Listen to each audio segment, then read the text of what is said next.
Hello everyone, welcome to my channel. Today I'm gonna do something a little bit different using oil pastels, and I'll be using these pencils and micron pens as well to do some fancy sketches of candy. Somebody told me offline to try something that even her kid can try out.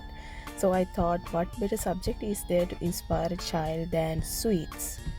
By the way, I dedicate this video for my nephew. He's turning 4 in September, and I'll be sending all of the sketches that I'm doing here to him.